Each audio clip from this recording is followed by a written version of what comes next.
Assalamualaikum warahmatullahi wabarakatuh. Halo semuanya, perkenalkan nama saya Hans Fikal Butar dari kelas B4 Teknik Mesin Pagi. Pada video ini saya akan menjelaskan cara kerja sebuah sistem pneumatik berdasarkan rangkaian yang ditampilkan.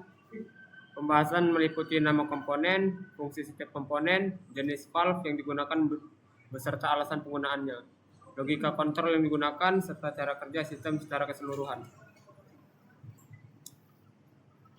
Nama-nama komponen dan fungsinya yaitu 1. Kompres air supply atau sumber udara bertekanan. Komponen pertama adalah kompres air supply. Fungsi adalah menghasilkan dan menyuplai udara bertekanan ke seluruh sistem pneumatik. Udara bertekanan inilah yang menjadi sumber energi untuk menggerakkan sebuah valve dan silinder. Cara kerjanya yaitu udara dari kompresor dialirkan menuju setiap valve melalui saluran udara. Ini ada gambarnya. Terus yang kedua 3/2 Y valve. Pada rangkaian terdapat 3 buah valve yaitu 3/2 yang semuanya menggunakan push button dengan pegas pengembalian atau spring return. Ini ada gambar pegasnya. Valve ini mempunyai 3 port yaitu port 1 supply, port 2 output, port 3 yaitu exhaust. Terus ada posisi kerjanya, cara kerjanya saat tombol ditekan port 1 terhubung ke port 2 sehingga udara mengalir. Terus saat tombol dilepas, pegas mengembalikan valve ke posisi semula sehingga port 2 terhubung ke port 3 dan udara dibuang ke atmosfer. 2 valve bagian bawah berfungsi sebagai tombol input, sedangkan 1 valve di tengah fungsi sebagai valve logika sebelum mengendalikan valve utama. Terus ini ada yang ketiga yaitu 5/2 Y valve. Ini ada gambarnya. Komponen berikutnya adalah 5/2 Y valve, yaitu ini dia. Valve ini memiliki 5 port dan 2 posisi. Port-portnya terdiri dari port 1 yaitu supply, port 2 menunjukkan sisi batang silinder, port 3 menunjukkan sisi piston silinder, port 4 menunjukkan sisi piston silinder, dan port 3 dan 5 yaitu pembuangan, saluran pembuangan. Valve ini menggunakan pilot pneumatik dari sisi kiri dan spring return di sisi kanan. Fungsi utamanya yaitu adalah mengubah arah aliran udara sehingga silinder dapat maju atau mundur. Yang keempat ada ini one way flow control valve, yaitu di dekat silinder terdapat 2 buah one way flow control valve. Komponen ini merupakan gabungan dari check valve dan flow control valve.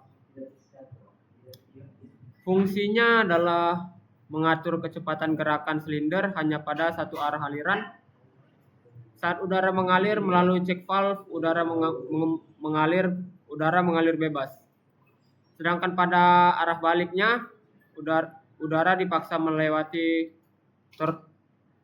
throttle sehingga kecepatannya dapat diatur.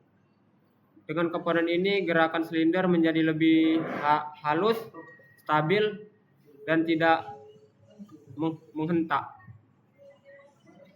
Terus yang kelima ini ada gambar double acting cylinder. Komponen terakhir adalah double acting cylinder. Silinder ini mempunyai 2 ruang kerja. Udara dapat masuk dari kedua sisi sehingga udara masuk dari sisi belakang, silindernya dapat maju, dan udara masuk ke sisi depan. silinder bisa mundur. Jadi silindernya bisa maju dan bisa mundur. Keuntungan double acting silinder adalah memiliki gaya dorong udara bertekanan sehingga lebih kuat dibandingkan single acting silinder.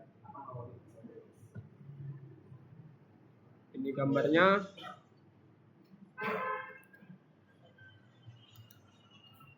Dan ini cara simulasinya.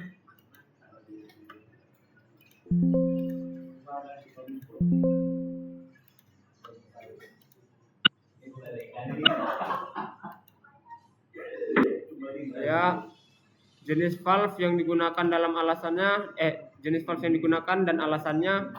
Pada rangkaian ini terdapat dua jenis valve, yaitu valve 3/2 dipilih karena hanya digunakan sebagai pemberi sinyal kontrol atau input. Valve ini sederhana, mudah dioperasikan menggunakan tombol tekan, dan cukup untuk menghasilkan sinyal pilot. Ini ada valve 5/2. Dia dipilih karena sistem penggunaan double acting silinder. Silinder tipe ini membutuhkan dua jalur udara yang bergantian. Valve 5/2 ini mampu mengembalikan arah aliran udara sehingga silinder dapat bergerak maju dan mundur secara otomatis. Logika yang digunakan pada rangkaian ini digunakan logika N. Hal ini dapat dilihat dari dua push button di bagian bawah. Silinder hanya akan bergerak apabila kedua tombol ditekan secara bersamaan. Dia berarti harus ditekan secara bersamaan. Terus jika hanya satu tombol yang ditekan, udara tidak dapat melewati valve logika sehingga valve 5/2 tidak berpindah posisi. Alasan penggunaan logika N adalah sebagai sistem keselamatan atau two hand safety control. Operator harus menggunakan kedua tangan untuk menekan tombol sehingga tangan tidak berada di area kerja silinder saat silinder bergerak. Hal ini mengurangi risiko kecelakaan kerja. Terus ada cara kerja sistem. Sekarang saya akan menjelaskan urutan kerja sistem. Saat sistem diberi udara bertekanan, valve 5/2 berada pada posisi normal karena didorong oleh pegas. Ini dia. Udara mengalir menuju salah satu sisi silinder sehingga piston berada pada posisi awal atau mundur. Langkah pertama, operator menekan tombol push button pertama. Udara hanya mengalir sampai valve logika. Namun valve logika belum aktif karena masih membutuhkan tekanan dari tombol kedua dan silinder belum bergerak. Langkah keduanya, operator kemudian menekan tombol kedua secara bersamaan. Kini kedua sinyal udara masuk ke valve logika. Valve logika aktif dan meneruskan udara maju pilot valve 5/2. Langkah ketiganya, pilot pneumatik bergeser spool pada valve 5/2. Posisi salurannya berubah.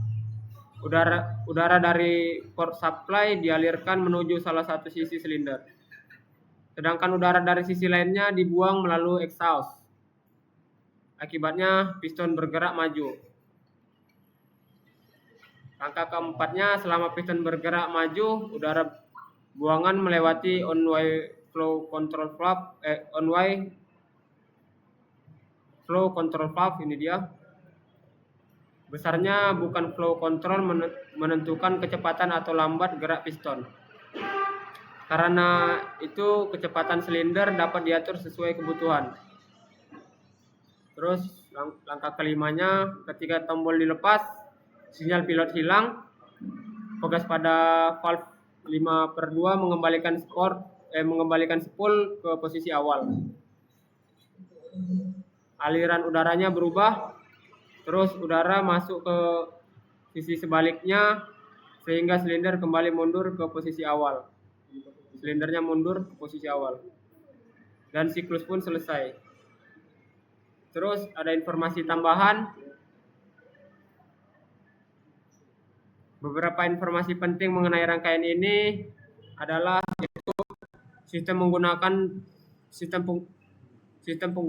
menggunakan tenaga udara sehingga bersih dan aman. Terus ada flow control membuat gerakan silinder lebih halus. Terus yang ketiga ada spring return membuat valve kembali otomatis tanpa bantuan operator.